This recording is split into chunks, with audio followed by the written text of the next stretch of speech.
Amigas y amigos, muy buenas noches, bienvenidos a estas 500 noches, ya es jueves. Oigan, hoy quedamos de hablar de este asunto del fanatismo político en lo específico, que tiene que ver buena parte con lo que estamos viviendo hoy por hoy en los Estados Unidos, pero sobre todo en este país. ¿Qué cosa es lo que ha vuelto fanáticos a algunos fanáticos de la política?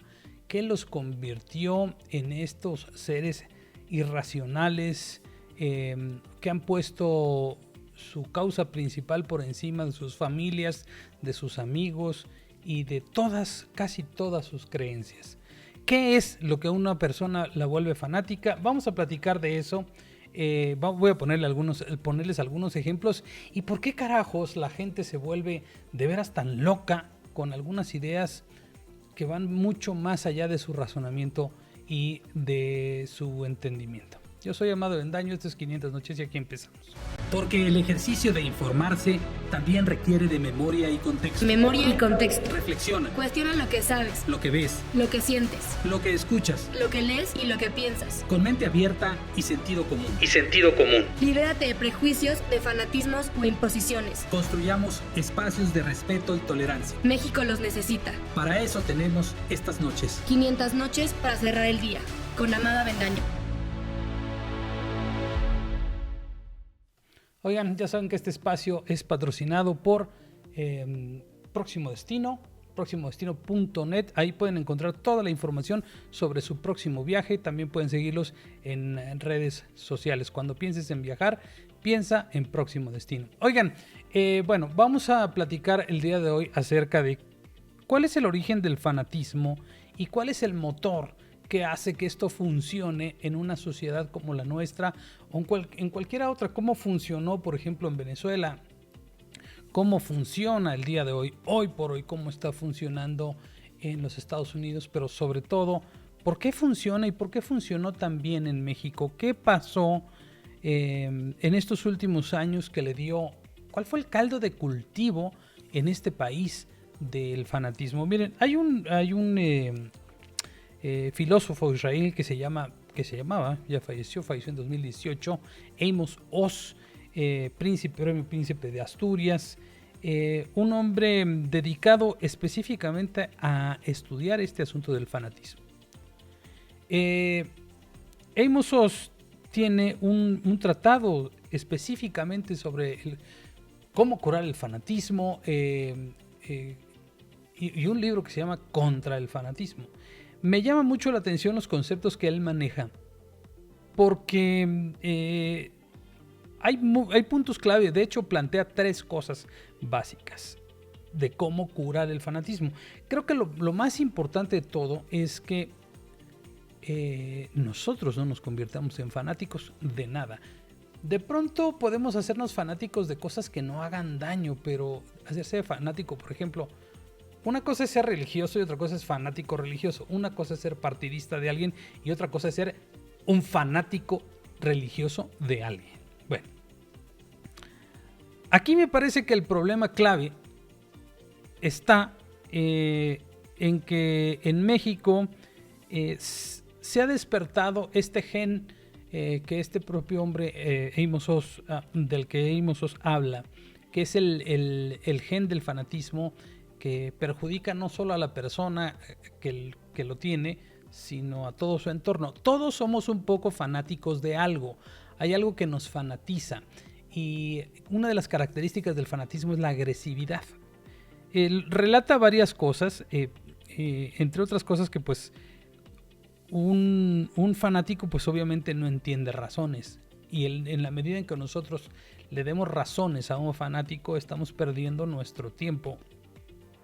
Porque el fanático tiene una capacidad selectiva de escoger lo que quiere escuchar y lo que no. Cuando habla alguien con quien no está de acuerdo, simplemente analiza sus argumentos para contestar, no para entenderlos.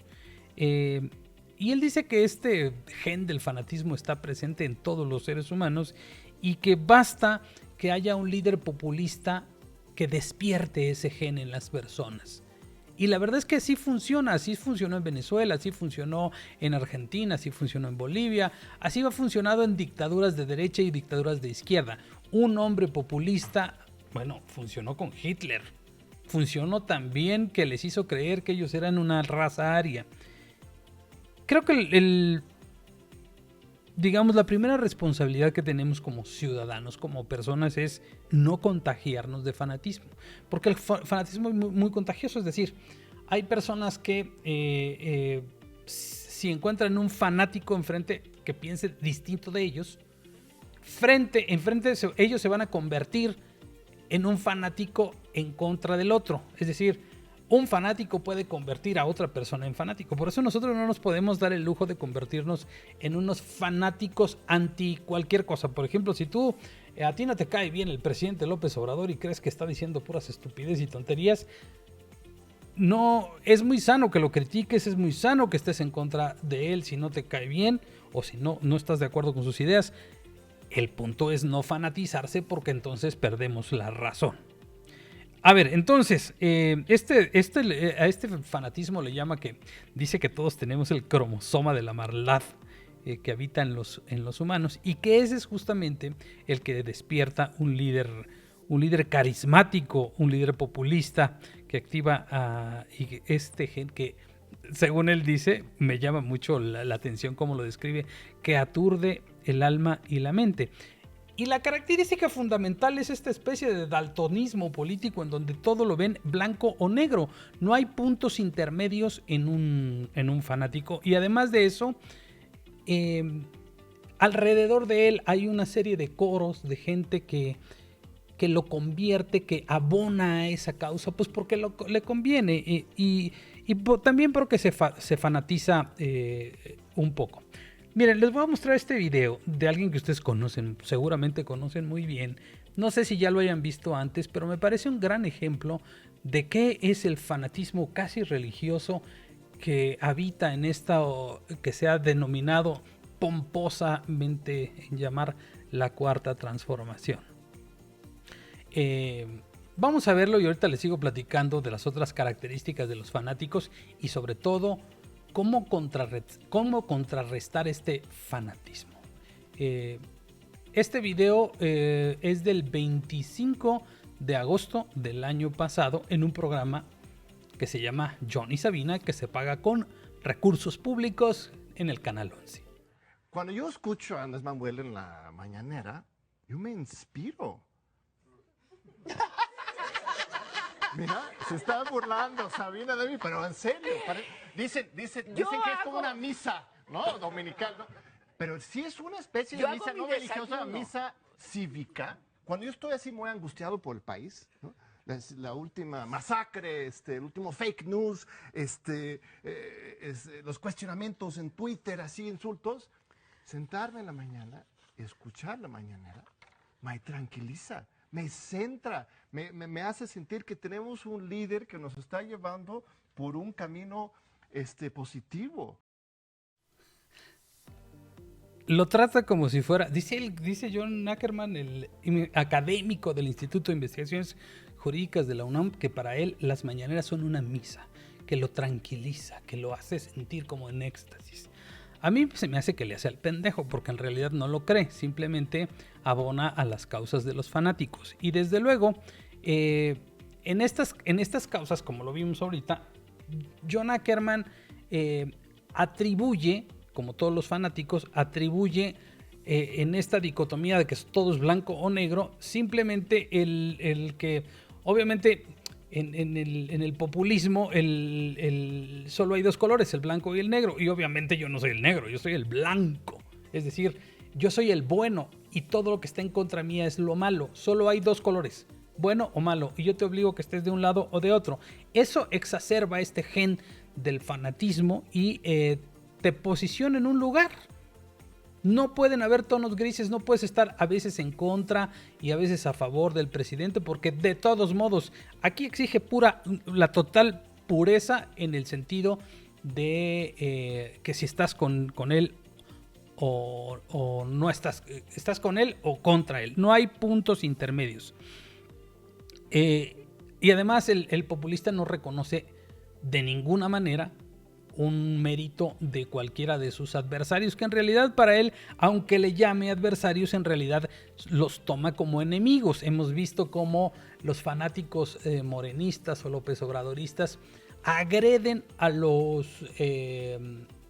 periodistas que acuden a las mañaneras porque identifican quiénes son los que le hacen preguntas incómodas al presidente. Bueno, lo que les decía también es que ellos solo escuchan lo que quieren escuchar, solo se retroalimentan. No tienen la capacidad de escuchar razones que mínimamente puedan atentar contra su creencia, que es lo que les hace sentir bien. Lo saca de sus casillas. Es como estar enamorado. Básicamente es como estar enamorado.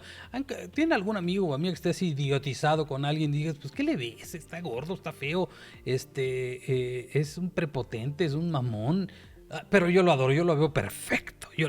Así más o menos es como ven al presidente. Bueno, antes de decirles cuáles son los 3 antídotos que plantea Imosos sobre cómo combatir el fanatismo, déjenme ponerles este otro fragmento que de veras es el colmo de la insensatez, la estupidez y la locura encarnada en un doctor de la Universidad Nacional Autónoma de México, que tiene un espacio público que se paga con tus impuestos y con los míos, y que se utiliza justamente para tratar de hacer esta evangelización política en la que lo que predomina es la locura, la insensatez y la sinrazón, que en algún momento de nuestra existencia vamos a decir, ¿cómo es posible que hayamos llegado a tolerar tanta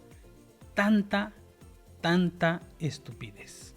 Necesitamos un líder científico y lo tenemos. Además, tenemos un hombre muy bien preparado que ha estado preparando esta circunstancia y hasta ahora lo ha hecho muy bien. Así es, ¿no? hoy mismo, el subsecretario Claudia, de Salud. No, Andrés Manuel López Obrador. O sea, él es el ¿sí? científico, por supuesto ¿De que sí. veras? A ver, el secretario de Salud, el subsecretario de Salud están siguiendo instrucciones del presidente de la República. Pero el presidente no es científico. Por supuesto que es un científico.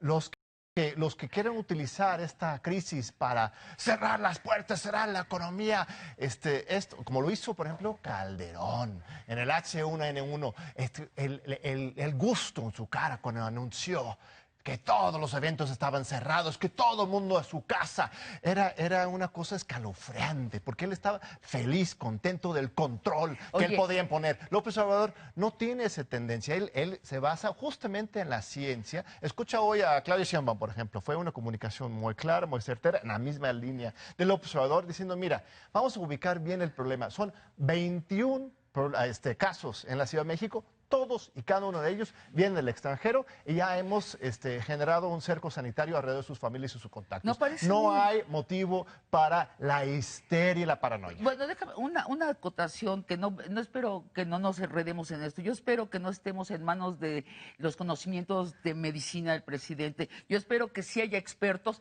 pero lo que sí es muy cierto es que hasta ahora el subsecretario, que es un médico especialista en epidemias y con experiencia importante al respecto, se ha equivocado.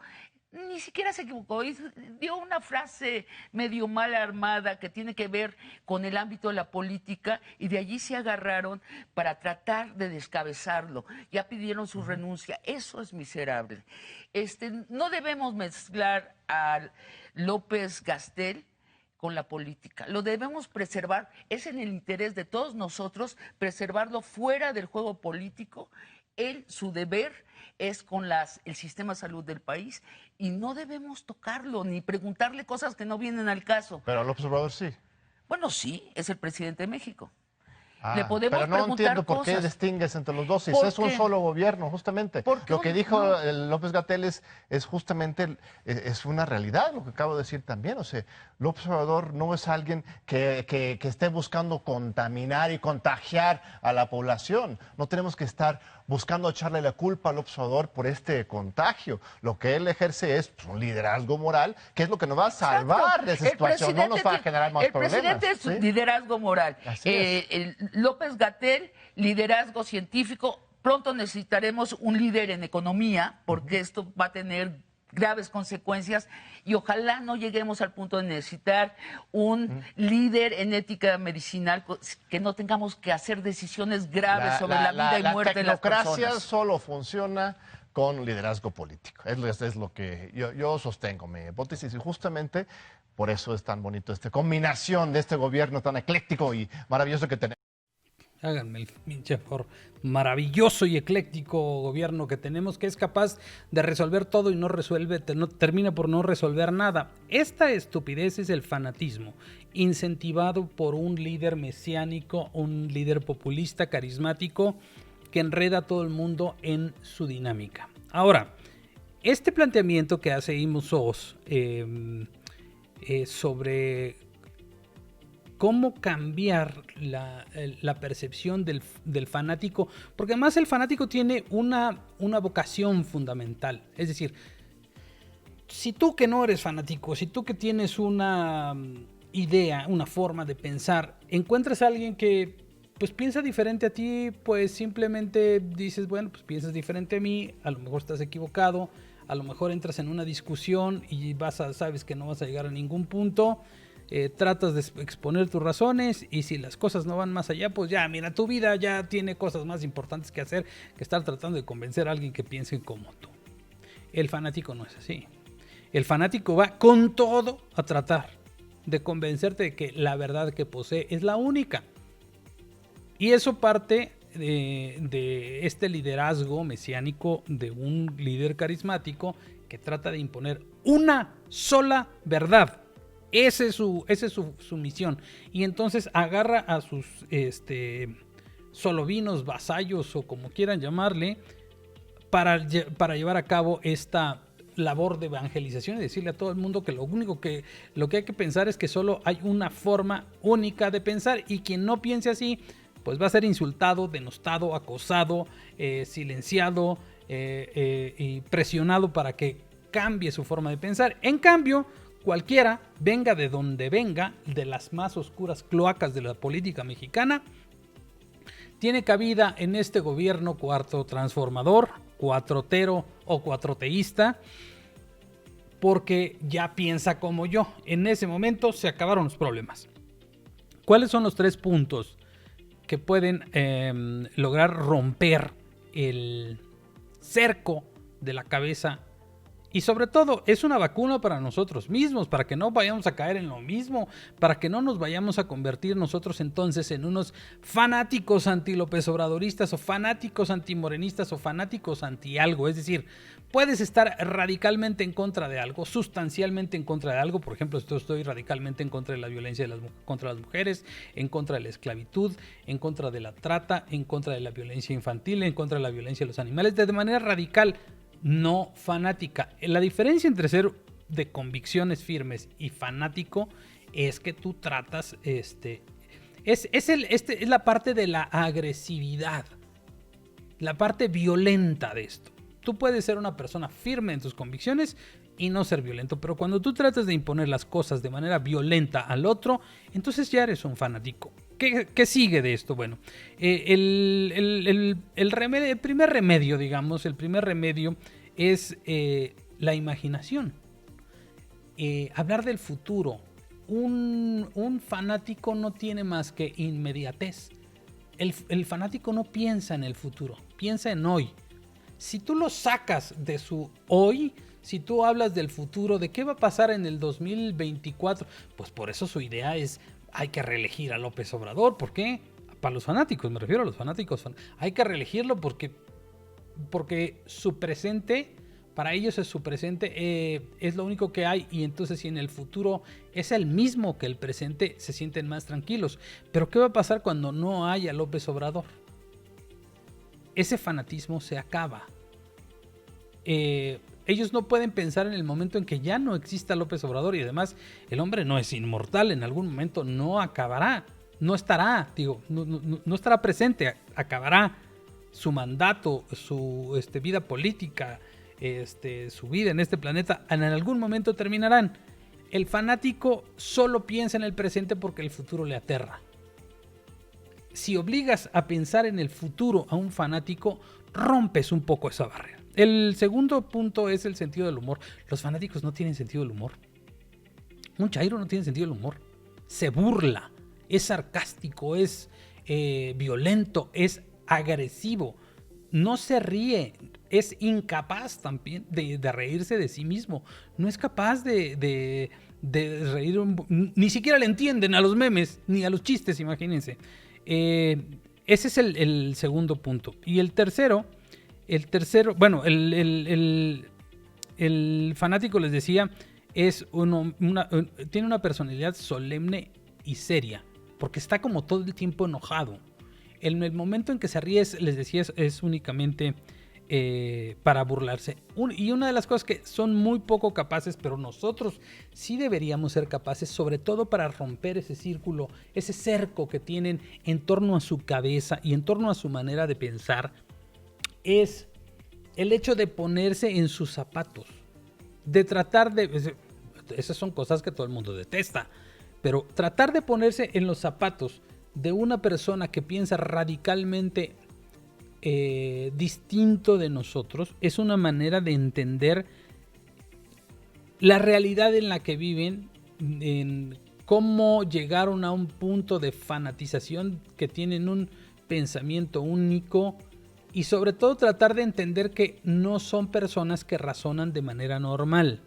Y no solo me refiero a las personas que son fanáticos en términos políticos. Yo la verdad es que he visto a muy pocos fanáticos de otros partidos o que idolatren a un personaje político. Pues yo no me imagino fanáticos de, por ejemplo, de Felipe Calderón o de Salinas, o de fanáticos de Peña Nieto, fanáticos de Fox, fanáticos de ¿quién quieren? No encuentro, o sea, no hay un fanatismo. O sea, si les pregunto si existe un fanatismo hacia un líder político, a un expresidente de México, pues la verdad es que no lo hay. Al único que sí se le profesa un fanatismo casi religioso, casi de secta, es al presidente López Obrador. Eso es una realidad. Es una realidad, porque vemos que ni siquiera en el momento en que agredes al presidente o lo que lo criticas, en el momento en que ellos creen que estás tú violentando al presidente, que lo que tú dijiste del presidente es algo que le va a perjudicar, una crítica, lo que sea, en ese momento ellos reaccionan de manera violenta. Esa es la característica, la violencia, el insulto. Obviamente no hay argumento, hay insulto, hay violencia, hay una reacción emocional, pero no racional, es prácticamente cero racional, no hay argumentos. Es decir, el argumento es el mismo que han ido copiando casi de copy-paste de otros lugares, de lo mismo que dice el presidente López Obrador. Repiten palabras que no entienden, por ejemplo, no saben qué es un neoliberal, no saben cuál es una doctrina conservadora, por ejemplo. No saben, no entienden qué es la tecnocracia, pero repiten constantemente esas frases a manera de... Ellos intuyen que eso es un insulto y entonces lo repiten. Y en bueno, no es... Yo no digo que sea malo ni que sea algo satanizable ser de derecha, ser conservador, ser neoliberal o ser un tecnócrata. Son simplemente conceptos que hoy por hoy se han satanizado y que se han convertido en insultos para ellos, pero en realidad no lo son, ¿no? O por ejemplo chayoteros, eso sí es un insulto, pero cuando el concepto de chayotero es una prensa a la que el gobierno le paga para que hablen bien de ellos, y ellos, bueno, ni siquiera les pagan, pero hay muchos de estos que encajarían muy bien en la categoría de chayoteros, y ellos son entonces la prensa buena. Es decir, el asunto es que ellos no tienen capacidad de raciocinio en ese sentido. No hay un punto en el que podamos llegar a un acuerdo con alguien que está en esa posición. Entonces, les repito, estos son los tres antídotos para, digamos, combatir o hacerle frente al fanatismo. Es el asunto de pensar en el futuro, imaginar, salir de la inmediatez. El segundo punto es el sentido del humor.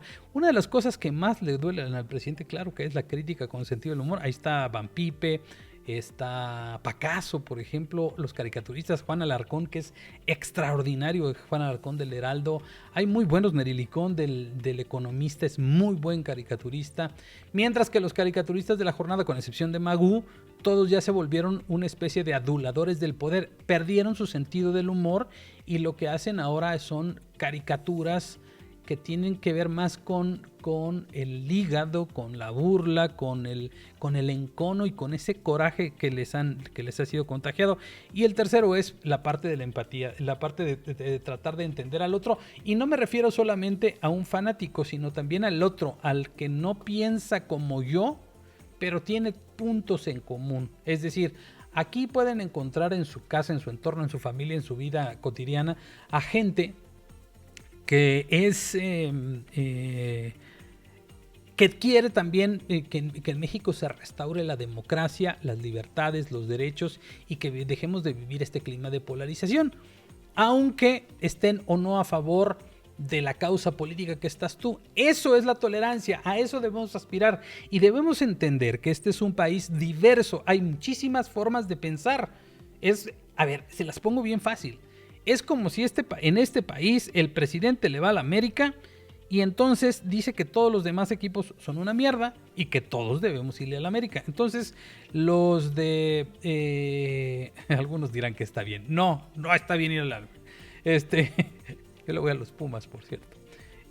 Pero la idea es tratar de imponer sin razón y sin causa justificada el hecho de decir lo que yo pienso es lo mejor, así es que hay que hacer lo que yo digo. Y el que no esté de acuerdo conmigo, pues lo hostigo, lo insulto.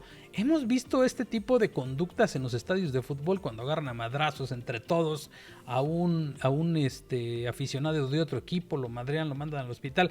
Estas escenas han sido lamentablemente recurrentes en este país y en otros también.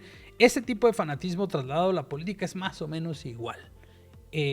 Pero tenemos que entender que en este país todo el mundo tiene derecho a pensar como quiera, porque de eso se trata la democracia, de eso se trata la pluralidad y la diversidad de pensamiento en este país. Eso es lo que yo creo que es lo más sano para la democracia, la empatía, y no perdernos y no contagiarnos de esa forma de pensar.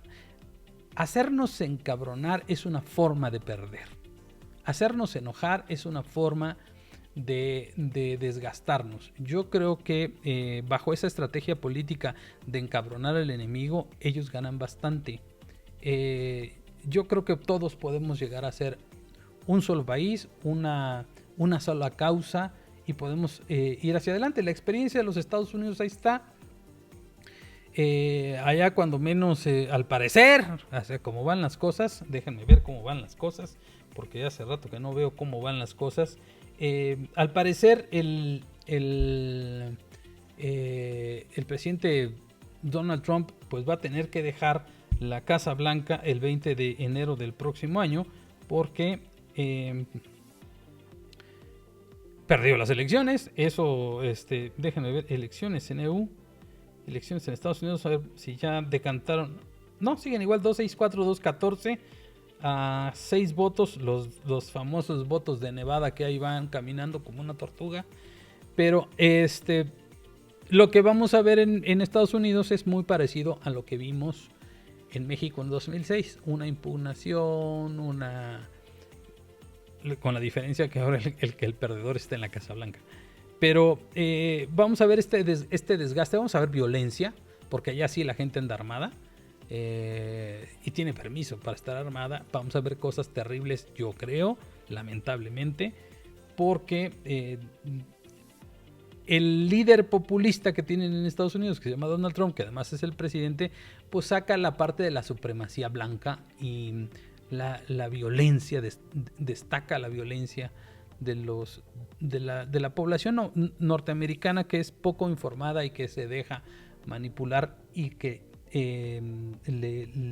le sacan estos instintos tan básicos. Bueno, oigan, bueno, ya hasta aquí lo voy a dejar. ¿Saben qué? Les ofrezco una disculpa. me tengo que desconectar. Prometo leer sus comentarios. Me tengo que desconectar. Luego les platico por qué. Pero nos vemos el lunes, porque ya es jueves. Ya ven que los viernes no tenemos 500 noches. Nos vemos el viernes y platicamos.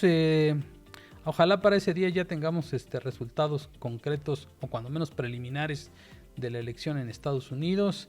Le quiero agradecer a Próximo Destino su patrocinio, próximodestino.net. Cuando pienses en viajar, piensa en Próximo Destino. Síganlo en sus redes sociales, síganlo en su página de internet. Y entonces nosotros, ¿les parece bien? Nos vemos el lunes como a las 9:30. Ya saben que los lunes llego un poquito más tarde porque me toca ir a la tele. Estamos armando otra vez nuevos proyectos, como siempre. No sé por qué a fin de año, pero lo estamos haciendo. Les agradezco de veras de todo corazón que estén conmigo. Síganme en @AmadoElQueLoLea. Sigan mi canal de YouTube. En mi canal de YouTube, Amado Avendaño, ahí están los videos que voy subiendo. No solo de 500 noches, también subo mis participaciones en otros medios, en Central FM, en ADN 40, en Radio 13, en todos los lugares donde estoy. Y en una de esas hacemos por ahí un en vivo en mi canal de YouTube y nos echamos puras preguntas y respuestas y cosas de esas. ¿Les late? Les agradezco mucho pues que me hayan acompañado esta noche. Yo soy Amado Avendaño. Hasta la próxima semana, bye. Porque el ejercicio de informarse también requiere de memoria y contexto. Memoria y contexto. Reflexiona. Cuestiona lo que sabes, Lo que ves, lo que sientes, lo que escuchas, lo que lees y lo que piensas. con mente abierta y sentido común. Libérate de prejuicios, de fanatismos o imposiciones. Construyamos espacios de respeto y tolerancia. México los necesita. Para eso tenemos estas noches. 500 noches para cerrar el día.